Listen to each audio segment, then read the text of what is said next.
Oke, bismillahirrahmanirrahim. Assalamualaikum warahmatullahi wabarakatuh. Waalaikumsalam. Eh, Sebelumnya terima kasih atas waktu dan kesempatannya pada kesempatan kali ini bahwa hari ini kita akan mencoba sharing informasi terkait pembahasan salah satu materi UTBK. Nah, insya Allah nanti yang akan kita bahas untuk kesempatan kali ini adalah pengetahuan kuantitatif. Nah, nanti ini ternyata pesertanya dari beberapa SMA dan saya berharap nanti teman-teman bisa bekerja sama. Nanti selama saya mempresentasikan pembahasan, saya minta tolong untuk tidak menyalakan mic atau di mute mic-nya. Nanti ketika ingin bertanya atau ingin mengajukan pertanyaan cukup memunculkan raise hand. Nah, kemudian yang kedua, dilarang coret-mencoret di layar ya, karena nanti saya akan mencoba menggunakan papan. Nah, papan ini untuk coret-coretan, jadi teman-teman nanti tidak ikut coret-coretan. Oke, teman-teman nanti soal yang akan kita bahas adalah soal yang ada di papan ini ya, ada di layar. Dan nanti insya Allah kita akan bahas satu persatu dengan metode yang paling sederhana yang bisa kita eh, bahas bersama. Oke, sebelumnya saya mohon waktu sebentar, saya matikan video dulu.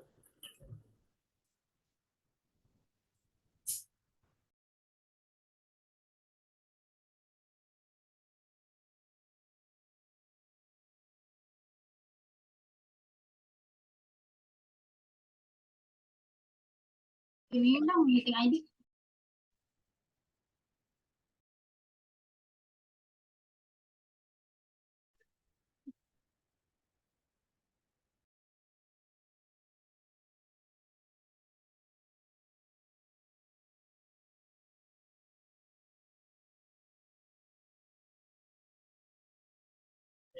Oke, kita mulai dari soal yang pertama.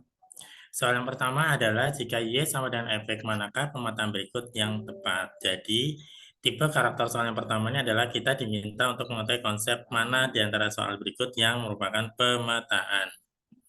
Nah, manakah pemetaan yang di bawah sini? Jadi ini bentuk soal pemetaan atau fungsi ya, nama lain dari pemetaan itu adalah fungsi. Bentuknya adalah pasangan berurut. Nah, kalau pasangan berurut itu ciri-cirinya apa? Itu sederhana sekali, kita nggak perlu pakai susah-susah. Kalian tinggal perhatikan yang paling kanan, X-nya. Kalau dia pemetaan, maka tidak boleh ada yang berulang. Di sini kita lihat ada perulangan angka 1 dan angka 1. Berarti ini bukan fungsi atau bukan pemetaan. Yang di sini juga sama. Di sini juga ada pengulangan angka 2 dan angka 2. Berarti dia juga bukan pemetaan. Yang C di sini juga sama, ada angka 1 dan angka 1. Dia juga bukan pemetaan. Nah, kemudian kita pindah lagi yang ke bawah yang D misalnya. Nah, yang di D, nah semua tidak ada perulangan. Maka dengan demikian jawabannya adalah yang D. Ya, jadi kalau misalnya kalian nanti diminta untuk mencari mana di bawah ini yang merupakan pemetaan, maka carilah X-nya yang tidak berulang atau tidak ada perulangan. Kalau yang Y gimana? Yang Y boleh. Ya, jadi kalau dia pemetaan atau fungsi dari X, maka X-nya tidak boleh berulang. Oke, saya minta, saya harap paham, oke? Saya harap bisa mengikuti. Saya next ke nomor 2. Nomor 2 ini juga sama, tipe soalnya sama, cuma dalam bentuk grafik atau dalam bentuk gambar. Di antara grafik berikut yang tidak menyatakan Y sebagai fungsi fx, berarti juga sama, X-nya itu sebagai domain atau sebagai dari asal, yang mana yang bukan merupakan fungsi. Kalau ini kebalikan ya, kalau tadi kita suruh nyari yang pemetaan atau fungsi, ini cari yang bukan pemetaan atau fungsi. Bagaimana kita ngecek kalau dia bentuknya gambar yang merupakan titik bukan fungsi? Sederhana aja, caranya kalian tarik garis sejajar sumbu Y, terserah di mana saja. Nah, misalnya ini di sini. Kalau ketemu satu titik potong, berarti dia fungsi. Ini juga sama, kita tarik garis lurus sejajar sumbu Y. Ini juga ketemu satu titik potong, berarti ini juga fungsi. Coba yang ini yang ketiga. Kita tarik garis potong sejajar sumbu Y, ternyata ketemu titik potongnya ada 2. Maka ini bukan fungsi. Berarti jawabannya adalah C. Itu ya. Jadi yang namanya fungsi, kalau dia berbentuk grafik, tarik garis lurus sejajar sumbu Y. Kalau yang ini ya enggak. Kita cek aja. Tarik garis lurus sejajar sumbu Y di mana saja. Oh, ketemu 1. Di sini juga ketemu 1. Ini juga sama, ketemu 1 ya. Kita tarik ketemu 1. Nah, berarti yang bukan fungsi atau yang bukan pemetaan adalah yang C atau yang lingkaran. Karena dia ada 2 titik potong. Itu ya. Semita juga bisa jadi ada 2 karakter tipe soal yang berbentuk pemetaan. Yang pertama bentuknya pasangan berurut, yang kedua bentuknya adalah grafik. Nah, gimana dengan soal nomor 3? Nah, nomor 3 ini sudah masuk ke substansi bangun datar. Nah, kita diketahui ada persegi, di mana perseginya itu ternyata di dalamnya juga ada persegi kecil sama persegi tanggung. Ya, nah, persegi kecil dan persegi tanggung yang diarsir 2 ya, yang tidak diarsir 3. Saya izin salin ke papan dulu biar nanti saya langsung pakai papan aja.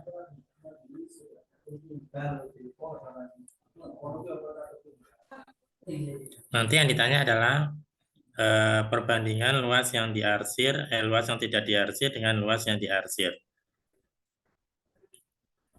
Oke. Perhatikan baik-baik di sini. Di sini ada 3 ya, misalnya ini saya misalkan panjangnya 111. Berarti ini panjangnya 3, ini juga panjangnya 3. Berarti otomatis luas persegi yang pertama ini 1 kuadrat ya, karena 1 kali 1 atau sama dengan 1. Sedangkan yang tanggung ini, yang nomor 2 ini, yang tidak diarsir, berarti kan 2 perseginya, dikurangi yang kecil ini ya, dikurangi yang kecil, ya 1 kuadrat. Jadi nanti 4 kurangi 1 sama dengan 3. Terus yang diarsir berikutnya ini berarti yang besar. Yang besar berarti 3 kali 3 atau 3 kuadrat dikurangi yang tanggung. Ya, yang tanggung itu 2 kuadrat. Berarti 9 kurangi 4 itu 5. Sehingga pertanyaannya adalah perbandingan rasio luas yang tidak diarsir dibandingin luas yang tidak diarsir. Luas yang tidak diarsir itu yang 3 ini ya. Kemudian yang diarsir itu yang warna kuning. 1 ditambah 5. Jadi jawabannya 3 banding 6 atau 1 banding 2. Itu ya.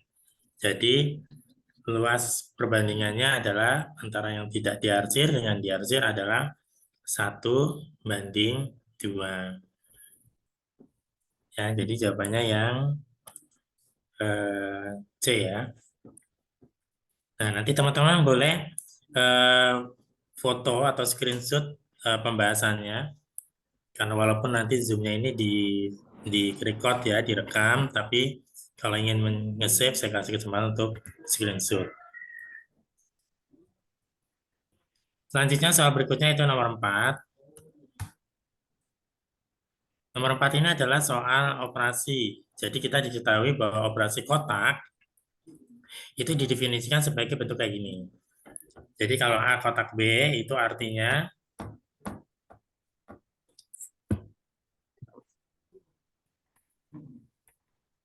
A kotak B artinya apa itu? A dikali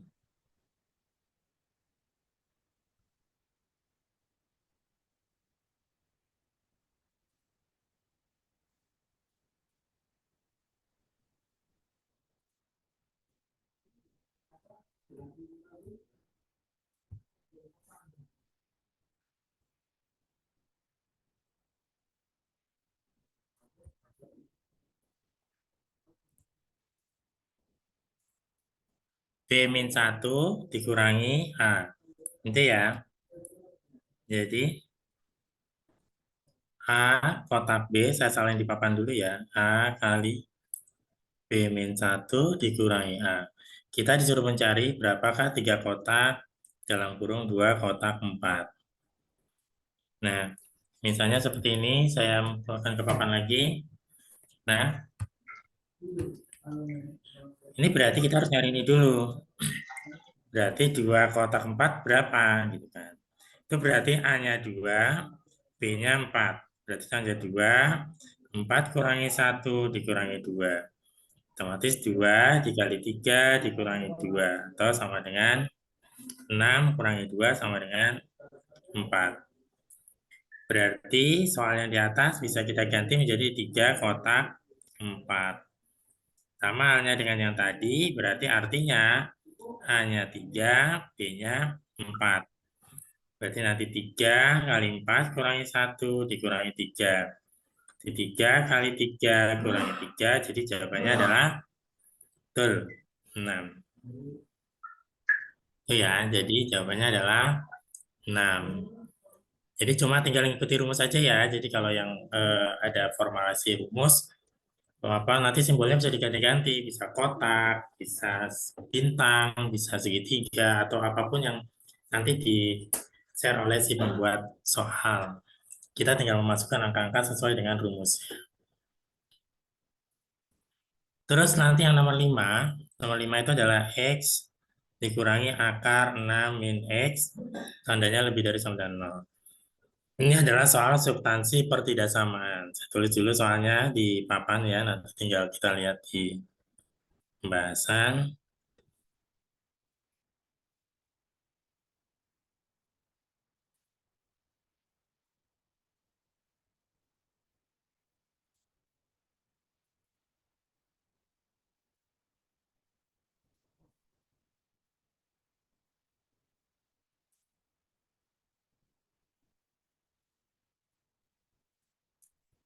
Nih, di antara soal ini manakah nanti timbunan penyelesaiannya yang benar, gitu ya. Nah, kalau kita orientasinya seperti di pelajaran sekolah, maka kalian akan orientasi menggunakan pertidaksamaan biasa nanti difaktorkan, dikuadratin dulu ya, karena dia ada akar, pasti kalian akan mengkuadratkan dulu, kemudian difaktorkan, bikin garis bilangan, kemudian ada persyaratan, dan seterusnya. Nah, kita akan coba menggunakan, karena ini soal penalaran kuantitatif, atau pengetahuan kuantitatif, berarti bisa diselesaikan kurang dari 2 menit, dan biasanya bisa di logika dengan penalaran biasa. Ingat soal UTBK itu konsep kalian harus matang atau kuat. Kita lihat dari soal ini, yang diminta adalah lebih dari sama dengan 0, itu berarti adalah bilangan positif. Betul ya? Padahal kalau misalnya dia mintanya bilangan positif, maka dengan kata lain, akar itu bilangannya adalah selalu positif. Berarti nanti kalau ketemu negatif, dia akan jadi negatif. Logikanya, supaya nilainya positif, maka X ini juga harus positif. Betul ya? Karena kalau dia X-nya negatif, nanti negatif ketemu negatif, artinya negatif semua. Karena negatif dikurangi positif kan akan jadi negatif. Maka pilihan ganda yang ada negatifnya pasti salah. Ini salah ya, karena nanti X kurang dari min 3 ngelewatin negatif. Ini juga salah, karena X kurang dari min 3 ngelewatin negatif. Ini juga salah, karena X kurang dari 6 itu pasti ngelewatin negatif. Tinggal C sama D. Yang membedakan adalah 0 atau 2 X-nya. Nah, padahal kalau X-nya 0, kalau di sini saya ganti dengan 0 berarti hilang, maka ini akan menjadi negatif. Negatif tidak akan jadi positif, maka 0 itu pasti salah. Ya, jadi jawabannya adalah yang D. Itu ya. Jadi tidak melulu harus dikerjakan secara teori atau secara rumus banget. Kadang kita menyelesaikan soal TBK hanya dengan konsep sederhana. Oh, ini yang diminta positif, maka harus positif, positif, positif. Ya, saya ulangi sekali lagi. Karena di sini yang diminta adalah bilangan positif, pertidaksamaannya. Berarti di sini kan akar itu akan selalu positif ya. Akar tidak pernah negatif ya. Hasil dari akar itu positif. Dan di situ bentuknya pengurangan. Kalau pengurangan, maka X-nya harus positif. Maka tidak boleh X-nya negatif. Kalau ini berarti yang lewati negatif ini semua pasti salah.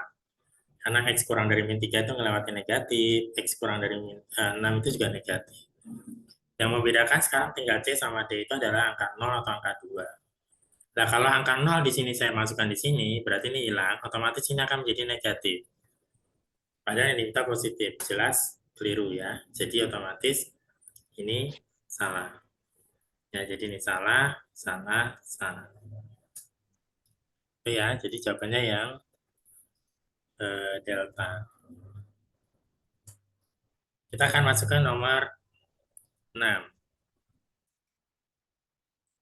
6 itu adalah konsep persamaan linear dua variabel, di mana diminta hasil penyelesaiannya adalah merupakan bilangan di kartesa di kuadran 1. Apa sih kalau di kuadran 1? Oh, kalau di kuadran 1 otomatis apa? Ya sederhana, kalau di kuadran 1 berarti artinya X dan Y-nya harus positif. Jadi nanti X dan Y-nya harus positif. Dengan demikian, kita selesaikan seperti biasa.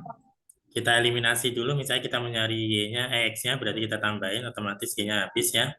Ini angka 1 ya, berarti otomatis 1 ditambah CX sama dengan 2. Berarti nanti X-nya sama dengan 2 per, maaf, 1 plus C. Karena dia mintanya di kuadran 1, otomatis ini harus bilangan positif. Kalau dia harus bilangan positif, maka yang di bawah ini harus positif. Kenapa? Karena duanya udah positif. Jadi 1 plus C harus lebih dari 0, berarti C-nya lebih dari minus 1. Ini kita dapat syarat supaya dapat X-nya positif. Selanjutnya kita akan nyari Y-nya. Kalau nyari Y, berarti kita ngelain X, berarti atas kali C yang di bawah kali 1. Berarti di CX min CY sama dengan C yang di bawah CX plus Y sama dengan 1. Kita eliminasi, kita kurangi ya. Nah, ini 1 ya, berarti otomatis min C min 1 atau kita gabung jadi gini. Nah, ini C min 1. Berarti Y-nya nanti otomatis min C min 1, C plus 1. Karena dia mintanya Y-nya di kuadran 1, berarti harus positif. Kalau dia harus positif, berarti yang ini C min 1 per C plus 1-nya harus negatif. Kenapa? Karena di sini ada bilangan negatif. Supaya tetap jadi positif. Dengan kata lain, di sini X-nya, C-nya ketemunya 1, di sini C-nya min 1. Yang kecil min 1, yang besar 1, di tengah C, ini tandanya kurang dari. Berarti kurang dari, kurang dari. Nah, terus gimana? Ya kita iriskan. Di sini C-nya lebih dari min 1, ini min 1 sampai 1. Otomatis jawaban yang benar adalah yang ini ya. Jadi C-nya mintanya min 1 sampai 1. Itu ya, ini adalah konsep pertidaksamaan. Ingat kalau pertidaksamaan, kalau kurang dari udah sama dengan 0, tinggal di C-nya disama dengan 0 ya. Jadi C min 1 sama dengan 0 berarti C-nya 1. C plus 1 sama dengan 0 berarti C-nya min 1. Tuh. Next, kita ke soal nomor 7 ya. Karena nggak lama caranya. Nomor 7 gimana nomor 7? Nah, nomor 7 itu ada soal logaritma ya, tenang aja, gampang. Yang ditanya nilai X1 dan X2 ini artinya salah satu ya, tidak harus dua-duanya. Nanti kalian pilih salah satu mana yang ada. Pindah ke layar lagi. Oke, di sini ada kuadrat. Berapa bilangan yang kalau dikuadratin 9? Ya, betul. Jadi 2 min X log 27 bisa sama dengan 3. Atau 2 min X log 27 sama dengan minus 3. Jangan lupa, kalau kuadrat itu bisa plus, bisa min. Kemudian bisa gini gimana? Pakai paruh burung. Masih ingat paruh burung ya? Kalau ada log, sebelah kanannya angka, paruh burungnya apa? Ini pangkat ini sama dengan ini. Ini pangkat ini sama dengan ini. Nah, berarti misalnya ini berarti 2 min X pangkat 3 sama dengan 27. 27 itu kalau kita bikin jadi 3 pangkat 3, betul ya? Jadi 27 itu langsung saya tulis jadi 3 pangkat 3. Berarti ini pangkatnya udah sama. Berarti dengan kata lain 2 min X sama dengan 3. Berarti nanti X1-nya misalnya ini sama dengan min 1. Coba kita lihat di pilihan ganda sudah ada belum? Oh, ternyata belum ada yang min 1. Berarti kita yang kedua. Sama kayak tadi ya paruh burungnya, berarti 2 min X pangkat 3, pangkat min 3 sama dengan 27. 27 itu 3 pangkat 3, betul ya? Kalau pangkatnya saya pengen bikin jadi min 3 bisa Pak? Bisa, tapi yang di dalam dibalik. Nah, ya, supaya sama pangkatnya min 3 bisa kita coret, berarti sama aja 2 min X sama dengan 1/3.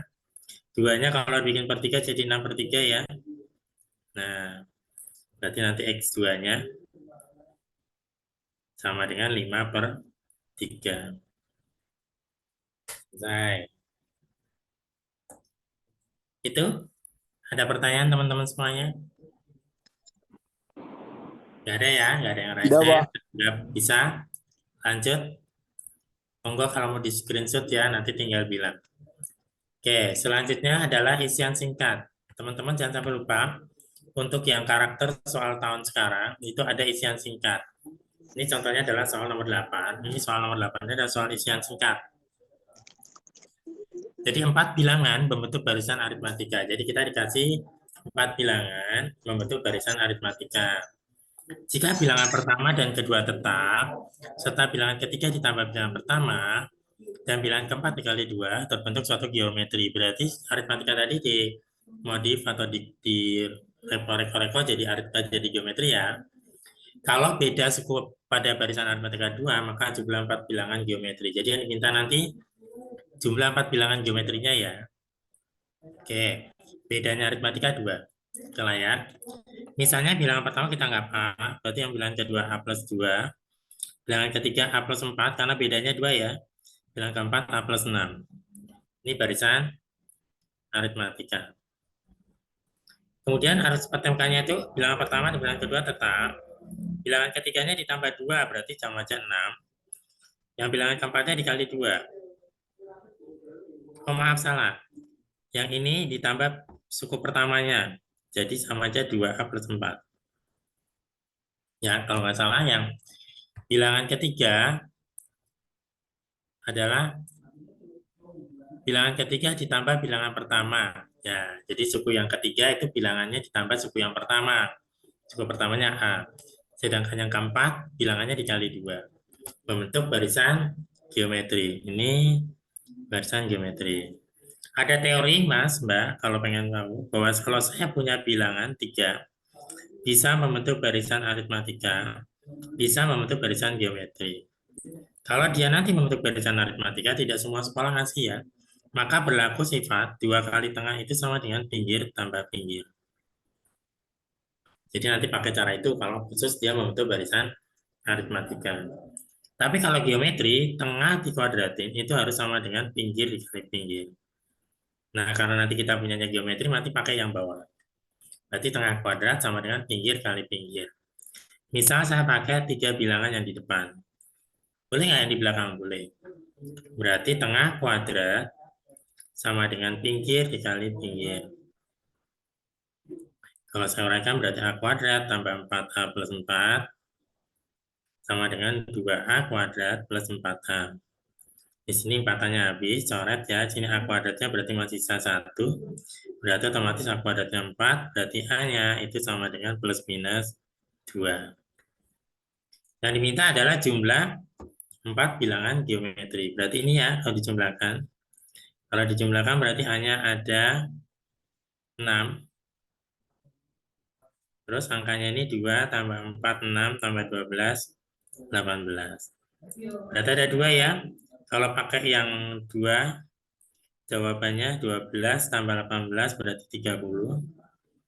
Kalau pakai yang min 2, min 12 tambah 18 berarti jawabannya 6. Terus pilihnya yang mana, Pak? Ya dipilih aja salah satu, karena dia isian singkat, boleh kalian pilih 30 atau 6. Ya, nanti mana yang menurut kalian mau yang ditulis. Karena nanti dua-duanya pasti benar. Karena kalau isian singkat, kalau jawaban lebih dari satu, nanti kalau ditulis salah satu, itu pasti dua-duanya benar. Itu ya. Silakan kalau mau screenshot. Oke, selanjutnya soal berikutnya adalah soal substansi fungsi inverse. Nanti kalau misalnya kalian menggunakan cara biasa, itu akan panjang, karena itu fungsinya pun juga bukan fungsi biasa ya. Kita punya fgx sama dengan 2x min 1, terus saya punya gx plus 1 sama dengan X min 3. Yang ditanya adalah F inverse 3 dikali G inverse 3. Nah, teman-teman kalau misalnya saya punya F inverse, itu konsepnya sederhana. Inverse itu kan artinya kebalikan. Berarti dengan kata lain, kita balik aja luar jadi dalam, dalam jadi luar. Artinya apa?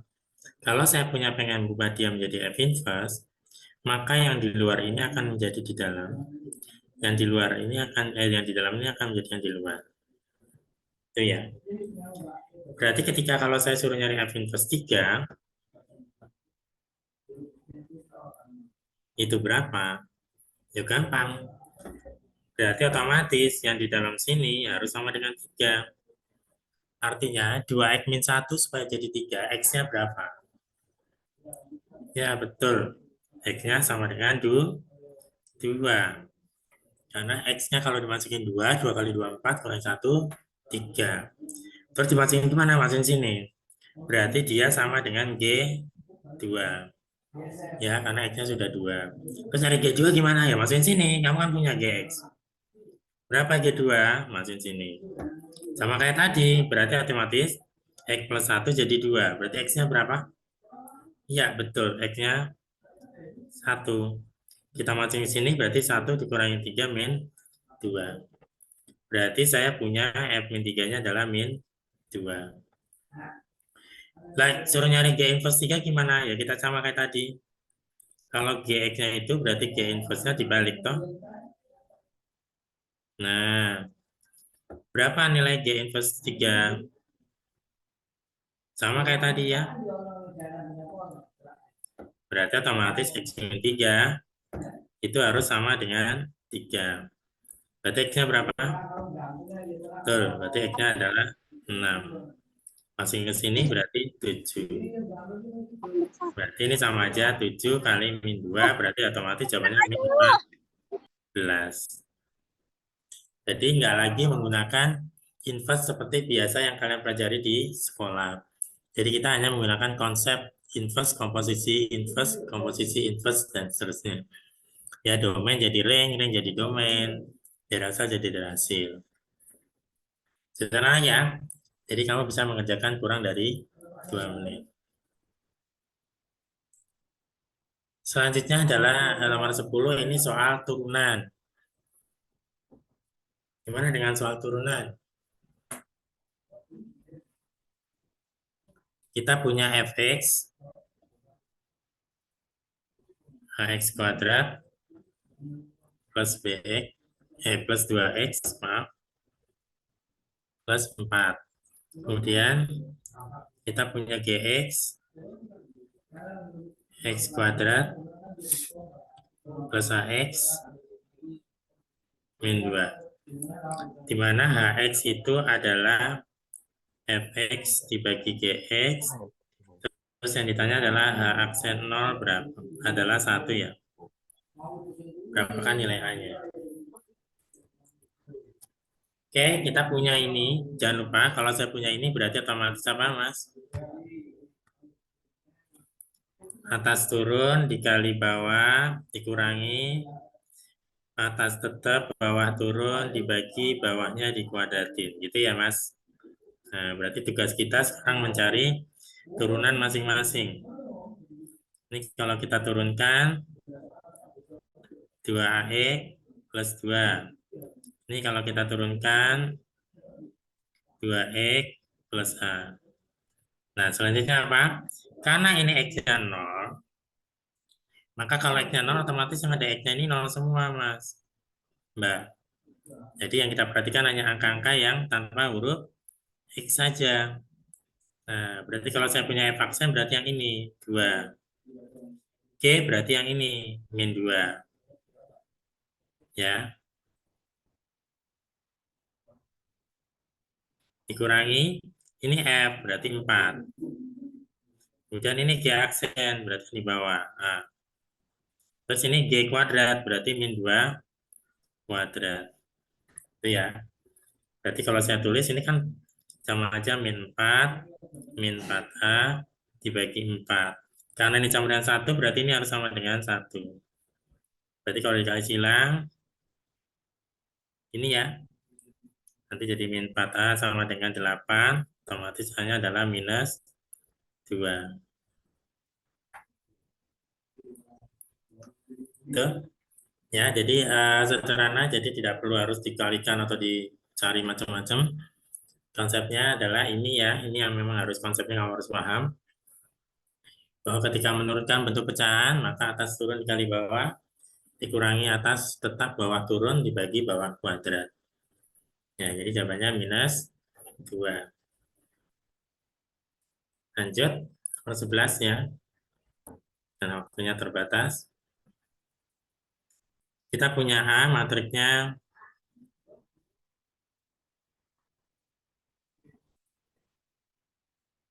ini ada B,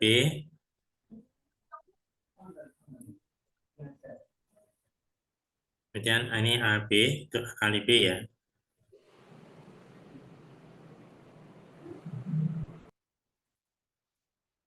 Berapakah nilai AB itu bukan A besar B besar ya, tapi A kecil B kecil. Jadi maksudnya soalnya kayak gini. Jadi ada matrik A, matrik B, dikalikan jadi AB, kemudian nilainya A kecil B kecil. Nah, kalau perkalian matrik, tidak perlu harus kalikan semua. Konsep kalikan matrik yang kiri itu bacanya baris, yang kanan itu bacanya kolom ya. Nah, karena kita pengen cari yang ada huruf AB-nya, ada pertemuan antara AB-nya, maka saya cuma pakai yang baris 2 dengan kolom 1. Itu nanti ada perkalian A sama B. Kalau baris 2 kolom 1, maka ada di sini ya. Ada di angka 14. Yuk kita kalikan. Berarti depan kali atas, berarti AB, tambah 2 kali 1, 2. Ini sama dengan, karena baris 2 kolom 1 itu 14. Berarti dengan kata lain, AB-nya adalah 12. Itu ya.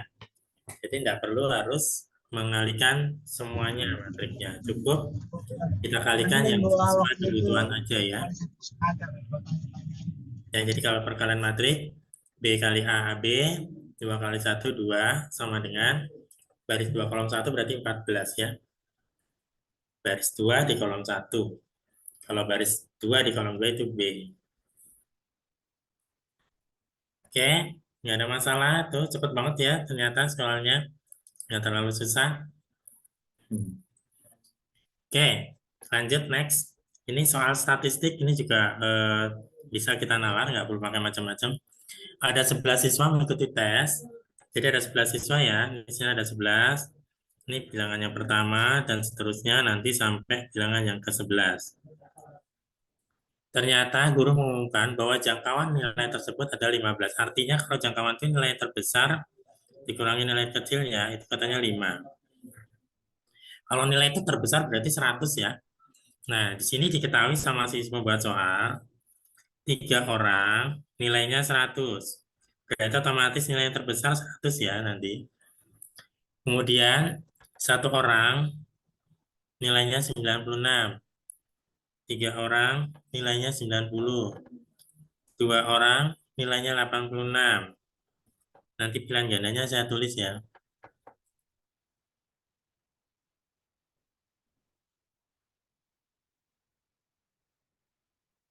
Pilihan gandanya 99 dan 85, 99 dan 88, 95 dan 91, 89 dan 87, yang terakhir 85 dan 84. Di antara ini mana yang mungkin? Jadi masih ada 2 lagi yang belum ya. Oke, saya pindah ke layar. Di sini diketahui ada nilai 11 orang. Dengan nilai tertingginya 100 jelas ya. Kalau nilainya nilai 100 berarti otomatis kalau jangkauan kan nilai terbesar kurang yang terkecil ya. Terbesarnya 100, 100 dikurangi berapa sama dengan 5 berarti yang terkecilnya otomatis 85 ya. Maaf ini 15 sama 5.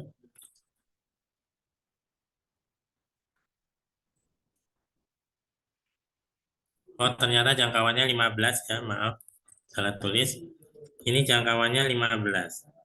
Berarti dengan kata lain, bilangan yang terkecilnya adalah 85.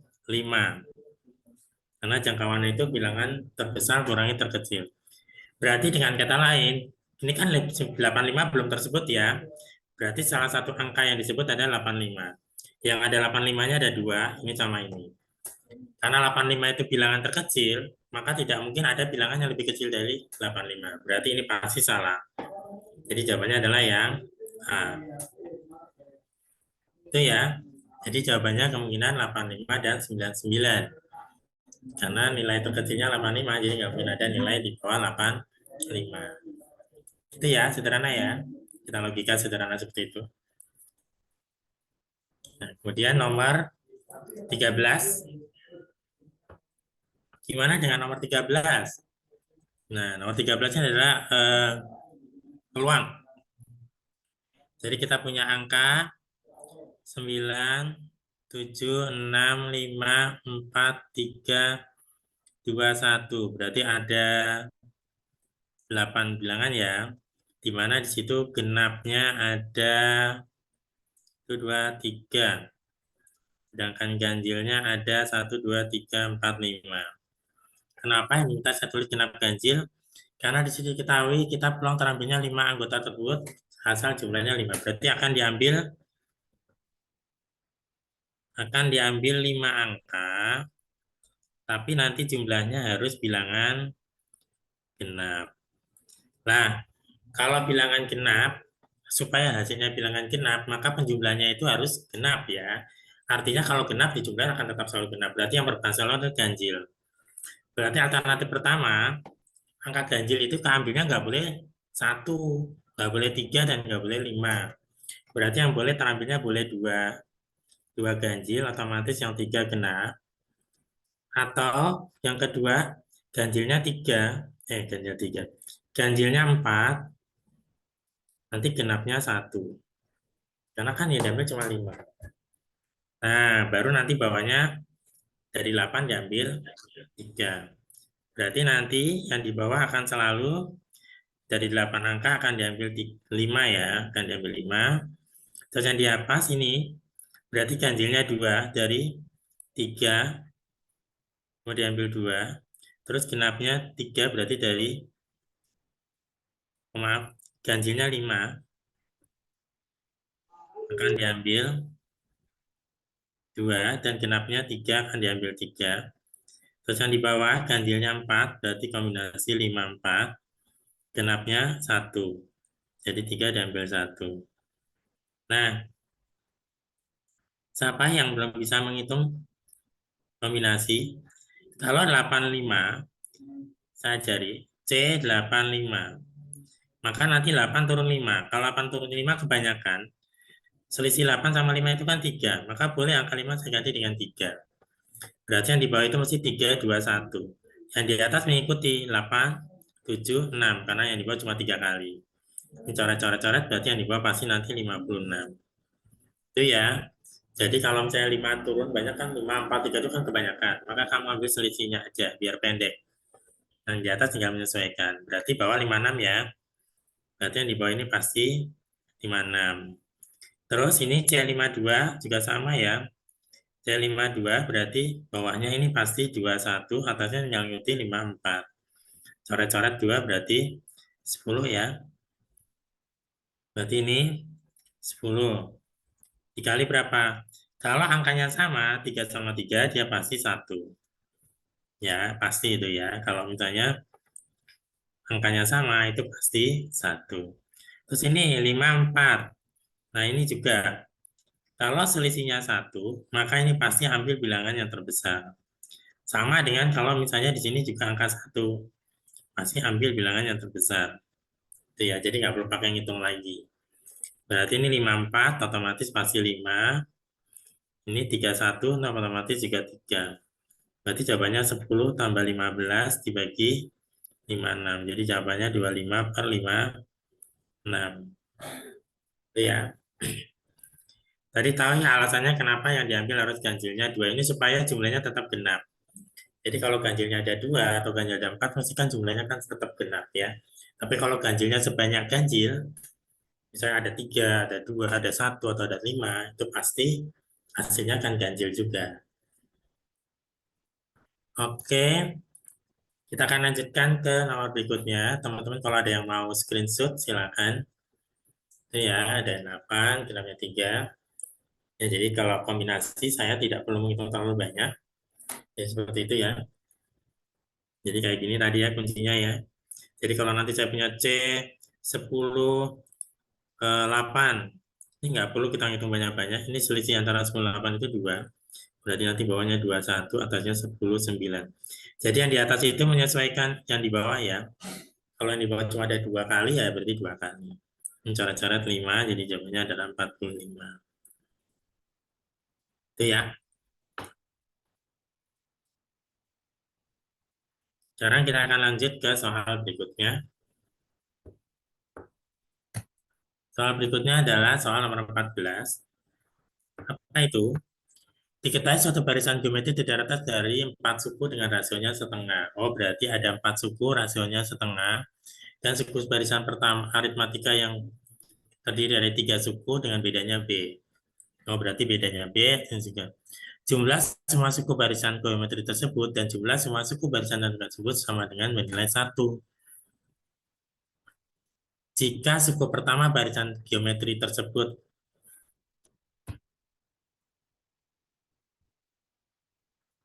jika dari jumlahnya sama-sama 1, jadi yang 4 tadi jumlahnya 1, yang 3 juga 1, terus suku pertama barisan geometri tersebut sama dengan suku ketiga barisan aritmatika, maka eh, nilai B-nya berapa?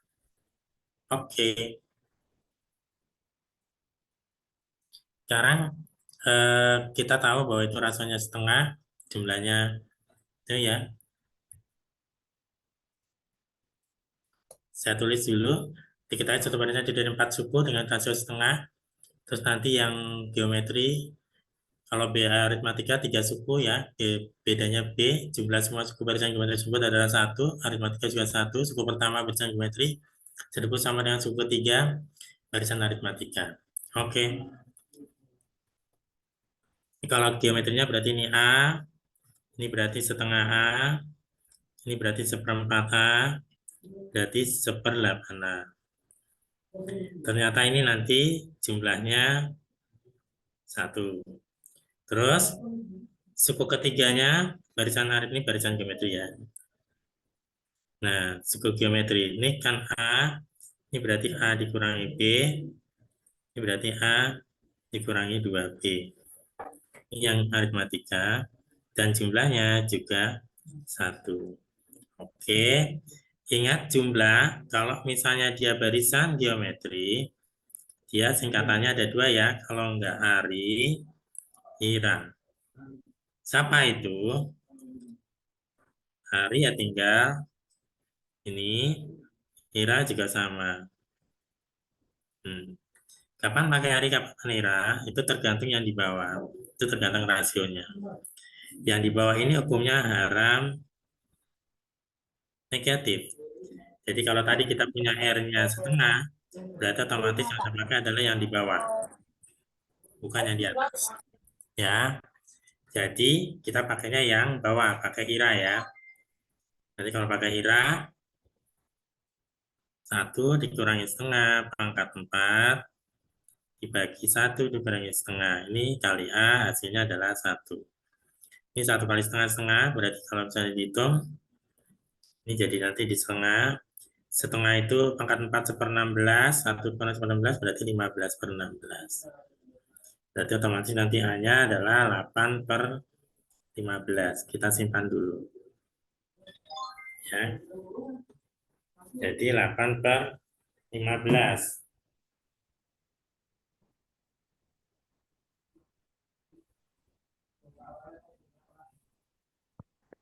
Oke, selanjutnya kita masuk ke aritmatika. Bagaimana dengan aritmatika? Kalau jumlah di barisan aritmatika, saya nggak perlu pakai rumus. Jadi kalau jumlah di barisan aritmatika, itu tinggal kita hitung banyaknya suku dikali dengan yang di tengah. Itu ya. Jadi banyaknya suku ada berapa dikali yang di tengah. Nah, kalau tadi di sini ada sukunya ada 3, berarti jumlahnya pasti 3 dikali suku tengah. Suku tengahnya siapa? A dikurangi B. Berarti lama aja A-nya 8/15 dikurangi B. Ya, ini sama dengan jumlahnya 1. Ya, jadi kalau misalnya nyari suku tengah, nyari jumlah di aritmatika, cukup apa? banyaknya suku dikali suku tengah. Ini banyak suku ada berapa? Ada 3. Suku tengahnya siapa? A min B.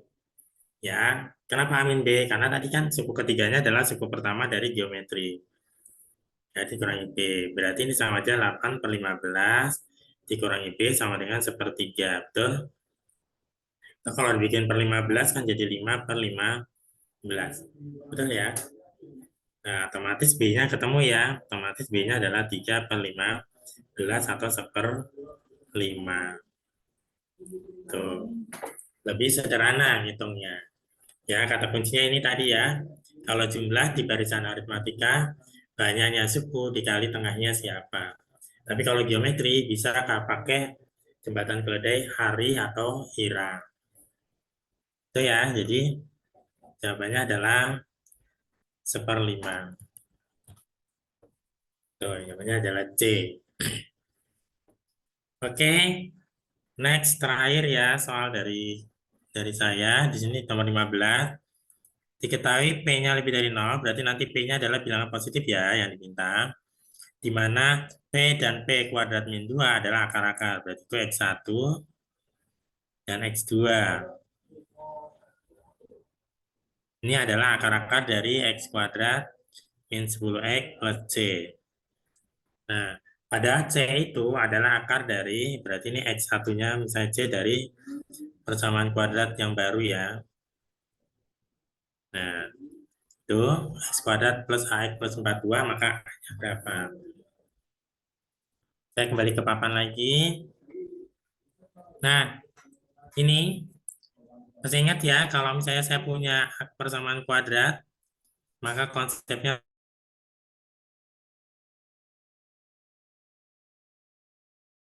P per A.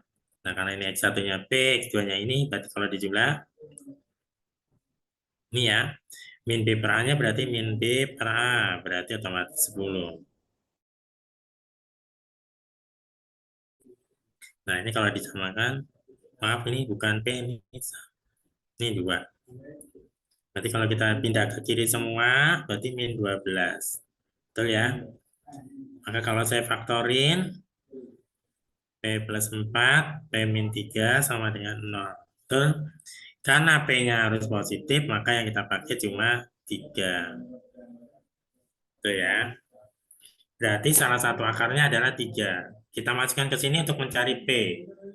Berarti sama aja nanti 3 kuadrat 9, min 10 kali X berarti min 30, ditambah C sama dengan 0. Berarti C-nya ketemu 2, 1 ya. Nah, karena tinggal masukin ke sini. Nah, biar nyari C-nya. Karena kan salah satu akarnya udah ketemu. Nah, kalau C itu adalah akarnya di sini, berarti tinggal dimasukin juga. Berarti sama aja 21 kuadrat, ditambah 21 kali A, tambah 42 sama dengan 0. Ini sama-sama kita bagi dengan 21, biar kecil ya. Ini otomatis 21, ini hilang jadi A, ini jadi 2.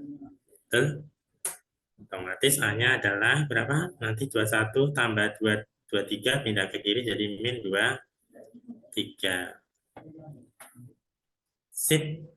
Ya, itu sederhana ya. Jadi itu adalah konsep di barisan, bukan barisan, di persamaan kuadrat. Konsultansinya adalah di persamaan kuadrat. X1 tambah X2.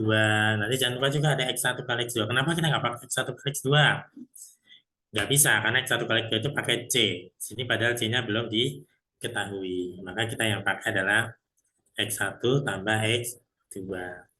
Nanti akan ketemu salah satu akar, akarnya dimasukkan, ketemu C.